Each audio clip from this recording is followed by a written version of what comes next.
Hello everyone, my name is Alienski, and just before this video starts, we are nearly at 1000 subscribers, so if you guys can show any sort of support on this channel, or indeed this video, I would highly appreciate it so much. I'm going to be going over everything you'll need to know of how to get as much blood points as possible. This includes each category that the survivors have. If you guys don't want to listen to that, then I've left a timestamp for you guys if you want to go straight to the Bloodpoint build and the perks and items that you should be bringing to maximize your blood points. So let's get straight into the video, shall we?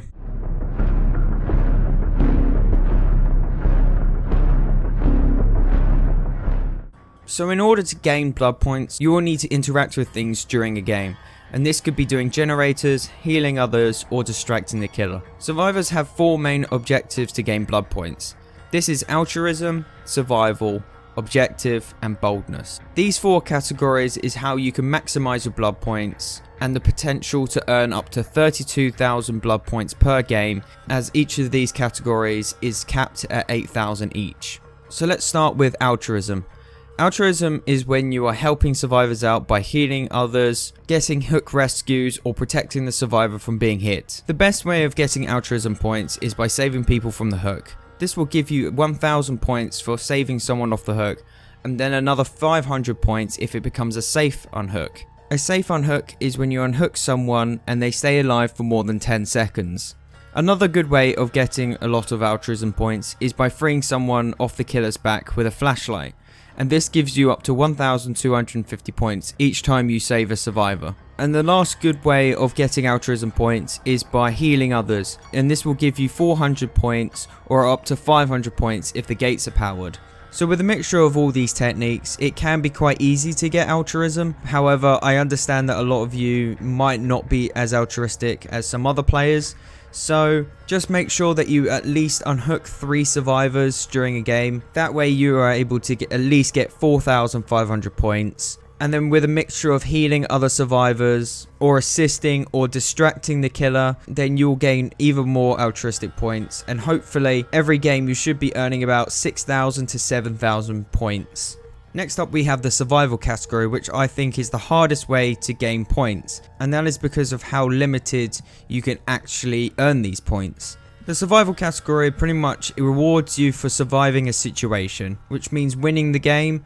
It could mean surviving from a certain killer such as the trapper's bear traps, or it could just be healing yourself. The main way of actually gaining survival points is by escaping the map and actually winning the game, which will reward you 5,000 points for escaping, which means that you will only need to find 3,000 points somewhere else. The easiest way of gaining survival points other than escaping is by bringing self-care or a medkit, as for each time that you heal yourself, you will gain 300 survival points. There is one other way of getting a large amount of survival points, and that is unhooking yourself from the hook. Now this can be very difficult because the game only offers you 4% chance of actually unhooking yourself. However, if you bring a survival perk called Deliverance, it increases it up to 100% instead of 4%. But this is only activated if you actually save someone. Now this is actually good because it rewards you to be more altruistic first before actually getting hooked yourself. So bringing Deliverance pretty much gives you a guaranteed 1500 survival points. And also a quick tip guys is that you should always struggle while being on the hook as well. And that is because for every second that you struggle on the hook, you will gain survival points as well. But however, you can only gain up to 900. So if you are on the hook, make sure to always struggle to the end, because that way you will be able to earn at least some survival points. For example, if you don't escape.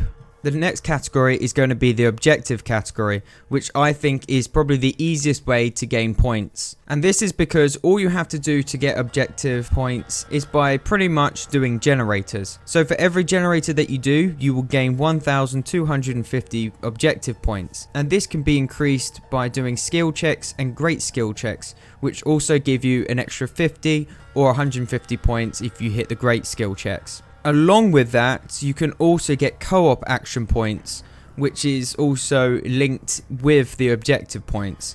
So the co-op action points is when someone else does a generator with you.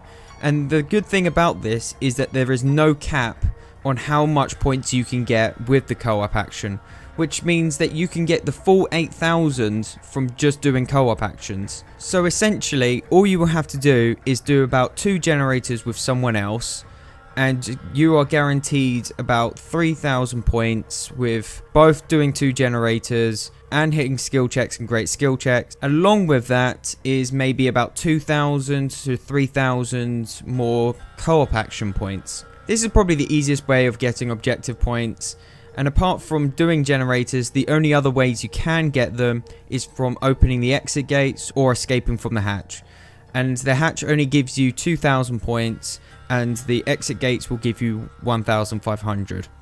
So essentially, guys, please do gens. And lastly, we have boldness. And just like objective points, a boldness is also quite easy to get. But that's only if you're really good at distracting the killer. So boldness is essentially when you are around the killer, you're in his terror radius, or you're within a chase with him. So the easiest way of getting these boldness points is essentially just being chased by the killer, and that is because there is no cap on how long you can be chased for. So as long as you can get chased for as long as possible, you could potentially earn the full 8,000 points that you need. However, if you're not very good at chases, then the only other ways you can do it is by staying near the killer's terror radius or cleansing totems. Cleansing totems do give you a decent amount of points. They provide 600 points for every totem and 1,000 points if it is a lit totem. And lastly, if you really don't like being chased that often, then Sabotaging Hooks is a good way, as it provides you 500 points as well. However, the best way to get all 8,000 points is by being chased by the killer and dropping pallets and stunning them. For every stun that you get on a killer with a pallet, you will gain 1,000 points. So that is the easiest and best way to max out the boldness category. Now with that knowledge out of the way, we can finally look at the perk build and see how we can maximize our blood points even more. So this is the perk build that I've got.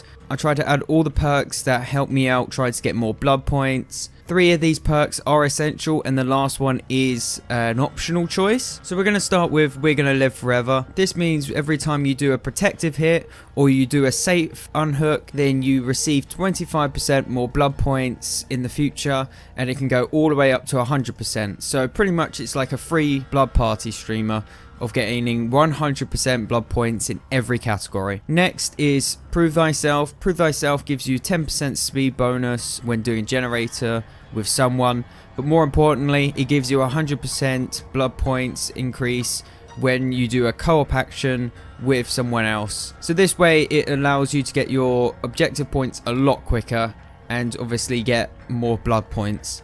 Next up we have Deliverance. Deliverance was there previously, as I mentioned, in the survival category. This is so we can get 1,500 points in the survival category, which is one of the hardest categories to gain the max amount of blood points. So this is kind of an essential perk to have in this build. And lastly, it's a choice of whatever you want in the 4th one. You want to choose a perk that would help you out with one of these categories. So a lot of people might choose Borrowed Time so that you can guarantee that safe unhook, which would help out with the Altruism. You can choose to have Botany Knowledge, which would help you out with the Altruism as well, trying to heal up survivors a lot quicker. You can have Decisive Strike, which will really help out with the survival category because it would give you 500 points. You can choose to have No One Left Behind, which will give you 100% more blood points in the Altruism category when the end game has begun. I found that this perk was very situational, and I was only able to trigger it maybe once or twice during a few games, and that's because a lot of killers like to protect the hook during the end game just so they can at least secure 1 kill.